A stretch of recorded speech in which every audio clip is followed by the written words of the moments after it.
en la actualización de esos temas de conversación que habitualmente hacemos al inicio del Consejo de Redacción, por supuesto lo hicimos hoy, mostramos el tema de la coyuntura del sector eléctrico nacional, porque hay muchos elementos, tal vez lo más reciente, la carta de los 14 exministros, hay de Minas y Energía, de Hacienda y otros, que enviaron al Gobierno Nacional la respuesta del ministro de Minas, Andrés Camacho, y otras realidades. Ya hablábamos también, lo hemos hablado varias veces en este Consejo de Redacción, el amenazante fenómeno del Niño, que aunque está ocurriendo, pues eso no va a evitar que se produzca, que ya empezó una segunda temporada de lluvias que podría compensar, por ejemplo, los niveles de los embalses. Y traigo todos estos elementos un poco sueltos porque también muy temprano les anunciamos que vendría a visitarnos el doctor en economía Alfredo Tres Palacios, que es habitual consultor nuestro para estos asuntos.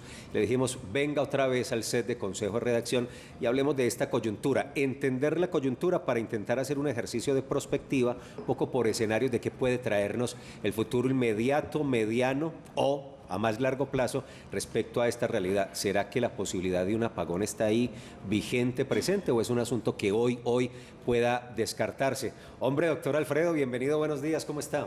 Felipe, a todos en la mesa y a todos los televidentes, muy buenos días y muchísimas gracias por la invitación. Doctor en economía, reitero, y un hombre muy conocedor, trabajador y estudioso de este asunto energético, eléctrico, que lo conoce bien. Creo que para hacer ejercicios de prospectiva hay que entender la coyuntura.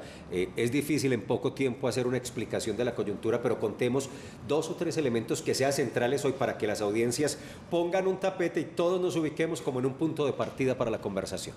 Hace unos días les leí las palabras de Carlos Enrique Moreno Mejía, el gerente de EPM en la época del apagón, y creo que puede ser lo mejor para ilustrar lo que nos está sucediendo hoy, lo que podría venir. Él decía: en un sector manejado casi en su totalidad por el gobierno nacional, el racionamiento no es más que la suma de las equivocaciones, incoherencias y falta de políticas. Todo esto agravado por una hidrología extremadamente crítica que hizo poner en evidencia todos los errores pasados. A esto que nos dice Carlos Enrique, posiblemente lo que estemos hablando el próximo año, o posiblemente estemos hablando de ello en 2 años, yo solo le haría un arreglo. En un sector manejado casi en su totalidad por el gobierno nacional o distrital. ¿Cómo así? A ver. Muy bien. Explíquese. El sector eléctrico, lo voy a decir de esta manera, más que una organización, que muchos sentimos como, bueno, la CREC dice y todos tienen que actuar según lo que la CREC diga, y la UVME planea, entonces la UVME planea, la CREC dice qué hacer, todos deberían hacer lo que la UVME y lo que la CREC de alguna manera indicaron o designaron, y finalmente si no hacen lo que deben hacer, pues está la superintendencia, y en ese orden de ideas parece que lo estamos trabajando como si fuera en sí misma una empresa o si fuera en sí misma una organización.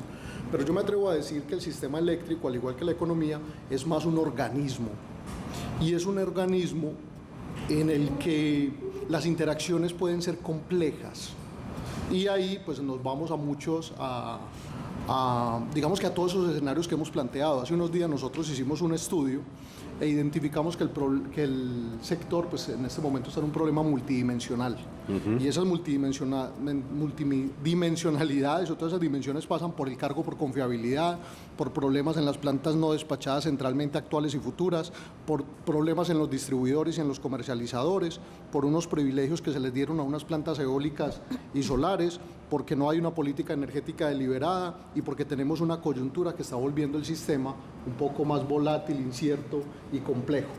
Alfredo, escúchame, lo interrumpo, porque usted está planteando un escenario problemático por todos los frentes, es decir, por todas partes hay problema. Permítame concretarle con un asunto. Usted leyó el artículo del periódico El Tiempo que hablaba de que XM estaba hablando de que hay un efecto dominó que podría hacer colapsar 36 empresas. Es que si eso es real, pues el efecto sin duda será catastrófico para el país. Más el aumento del consumo. Que eso no solo es real, claro. Ese es el árbol que yo llamé el árbol 4. Ajá. Es decir, todavía hay 3 árboles adicionales. El árbol 4 quiere decir que todavía tengo 6 árboles adicionales sobre los cuales la prensa todavía, digamos que no ha tenido una cobertura plena, y nos estamos centrando en este problema que tienen las comercializadoras, pero tremendo. Comercializadoras, distribuidoras, pero también hay una resolución en la CRE que está para comentarios y que en cualquier momento el regulador la firma, podría quebrar las actuales plantas no despachadas centralmente, que son un grupo de generadores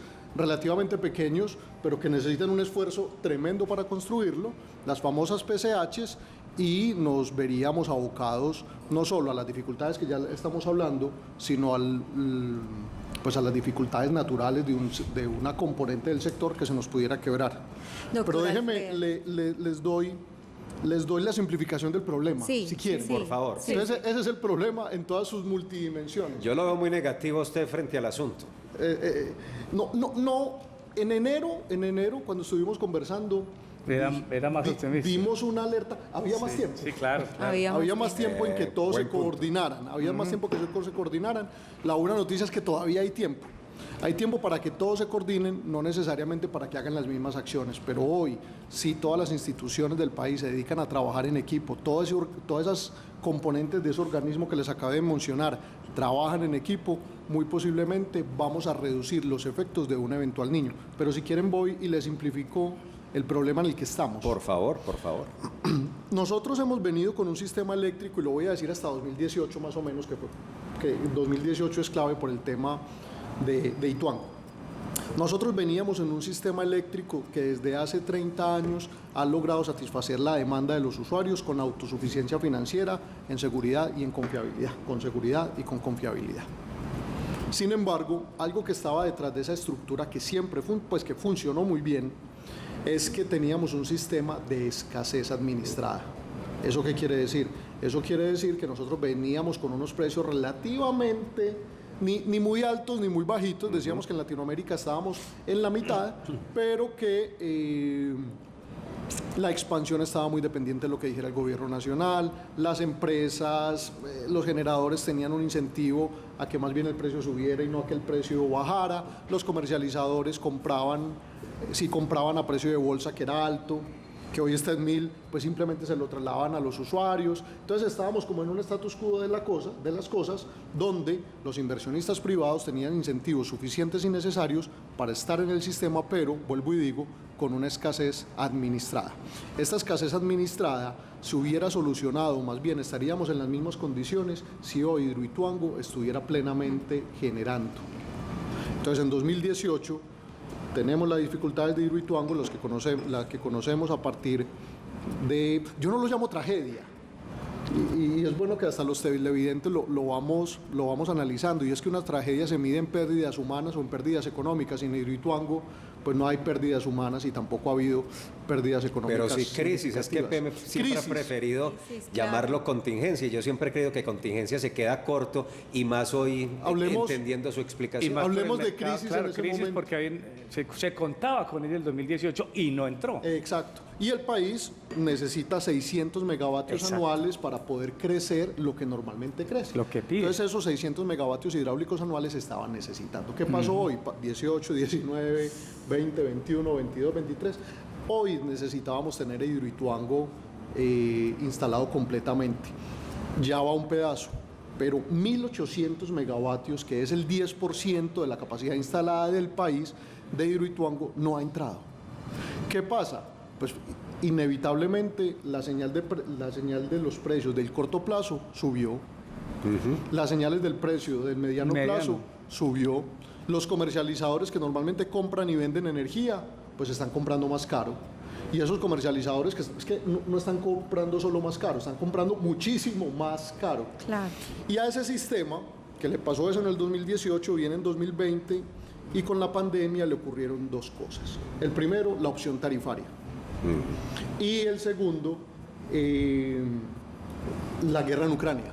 Imagínense pues en lo que estamos por esas tres situaciones que diría yo que son, pues ninguna es predecible. Entonces... Claro. Y la opción tarifaria, explica un poquitico qué es. ¿Qué fue sí, señor, ese? ya mismo. Muy bien. Tuvimos, crisis en Hidroituango.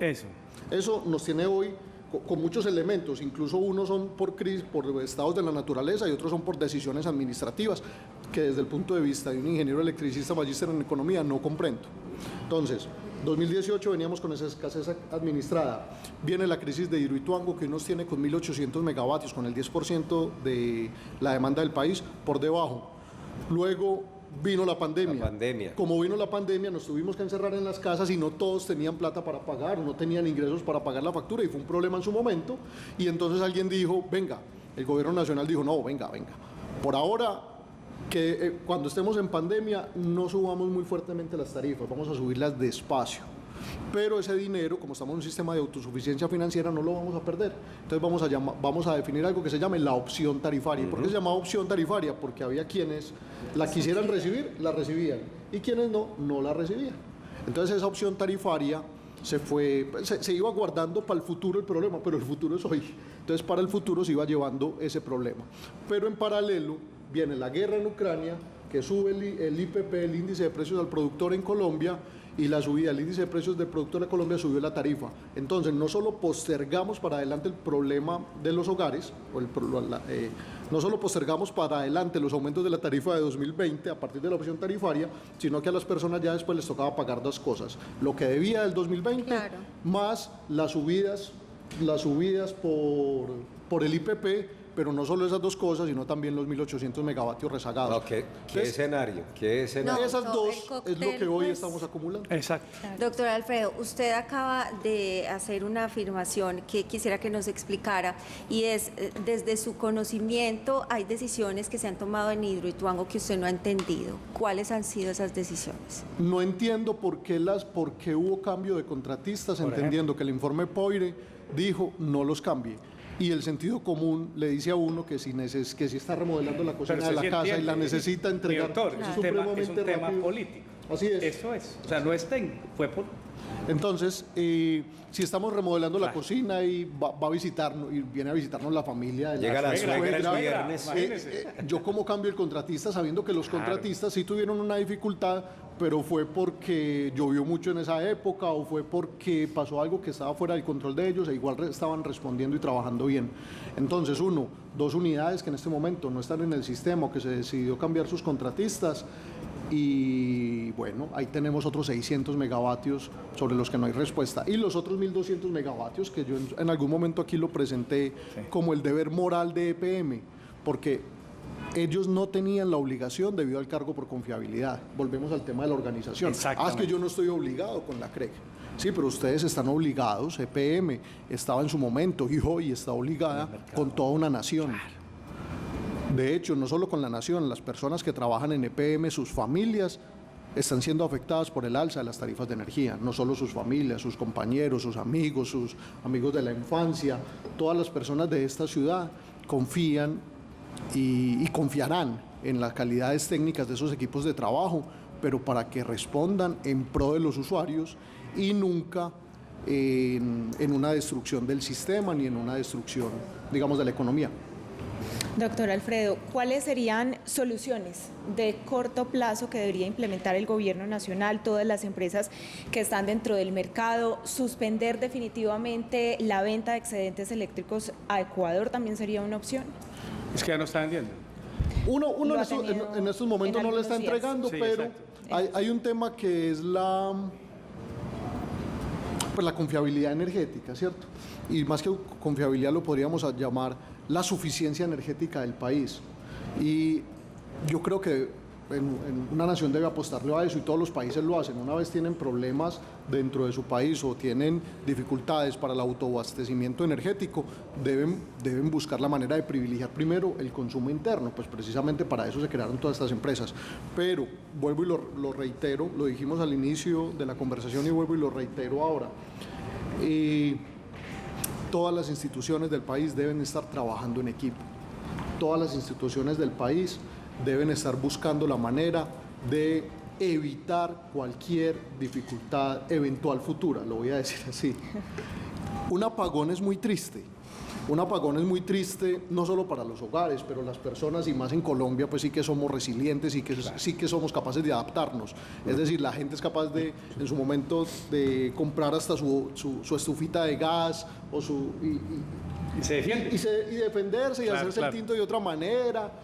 Y solucionar, todos iremos solucionando. Pero las dificultades que vamos a generar en el sector manufacturero son tremendas.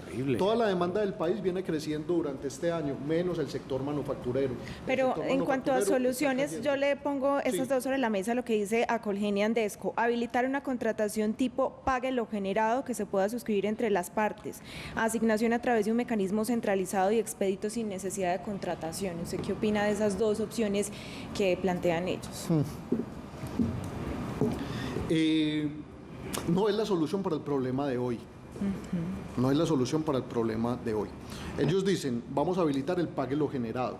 El pague lo generado es decir que a los generadores pequeños, por ejemplo, un generador pequeño vende su energía y tiene una energía muy variable durante el día o durante el mes, ¿cierto? Entonces es una generación que no da como mucha estabilidad o mucha confiabilidad. Entonces esa energía hoy no se permite vender a los comercializadores del país, pero resulta que toda esa energía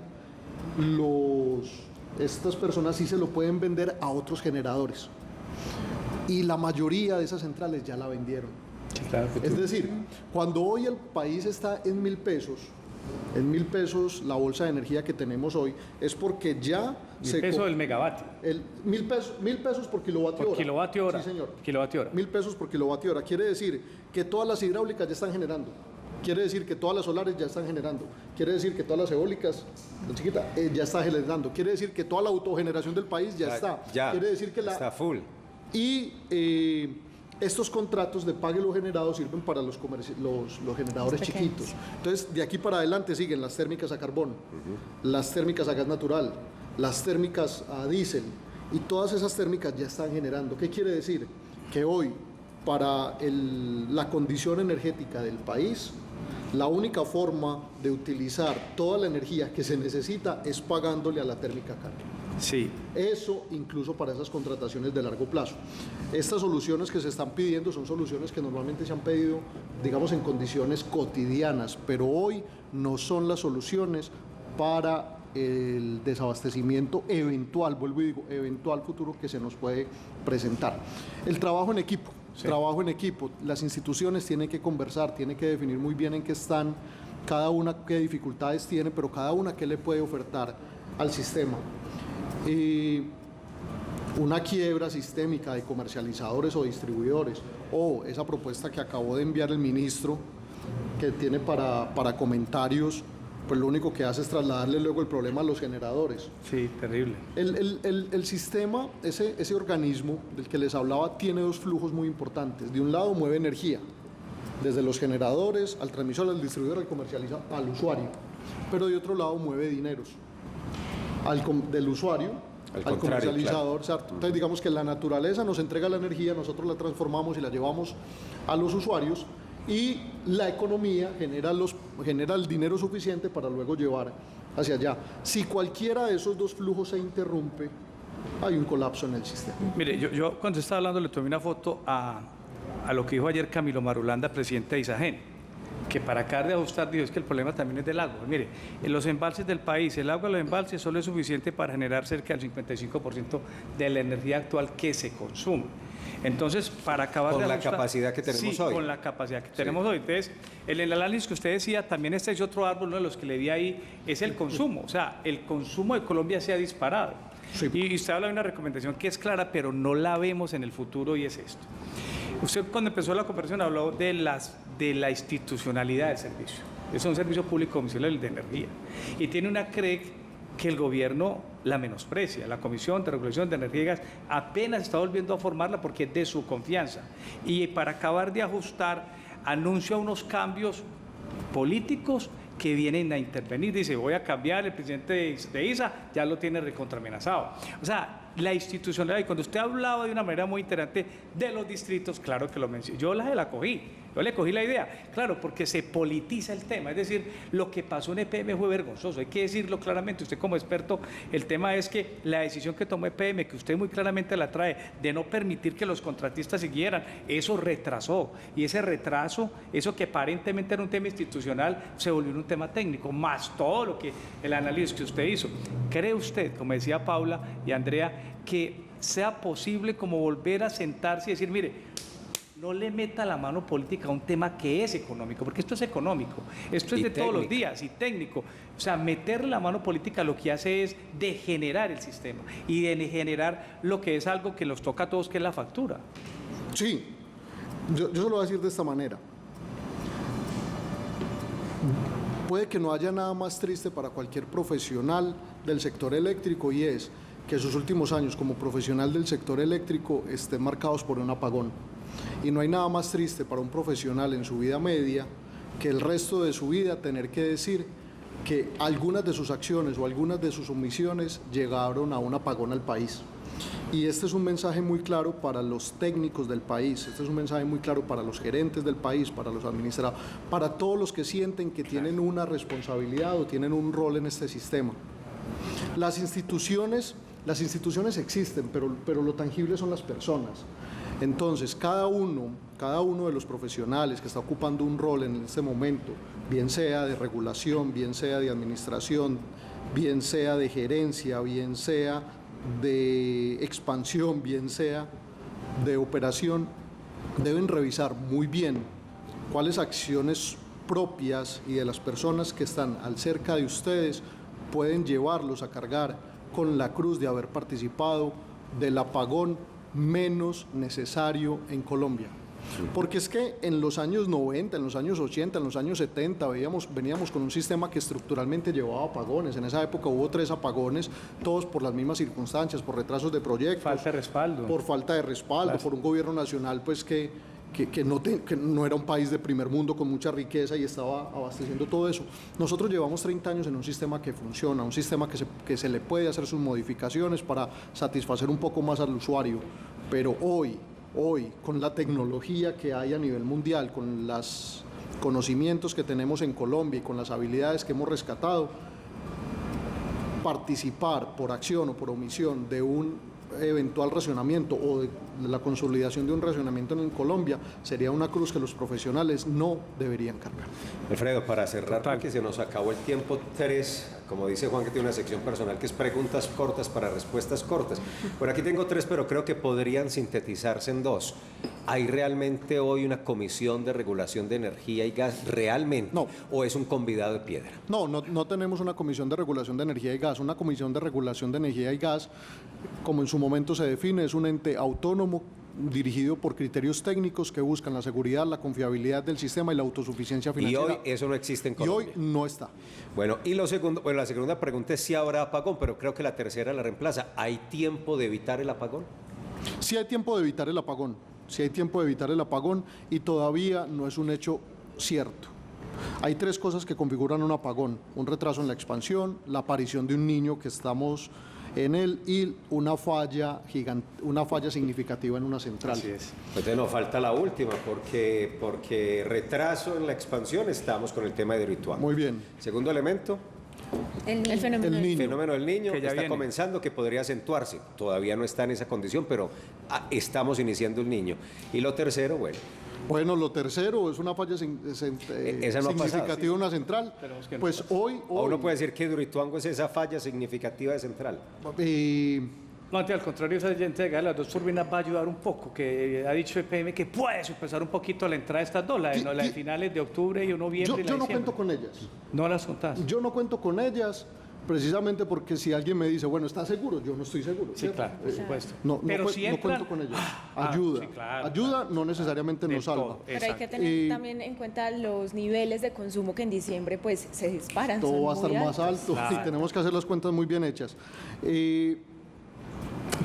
Playas de EPM, hemos identificado que desde el 28 de septiembre está indisponible.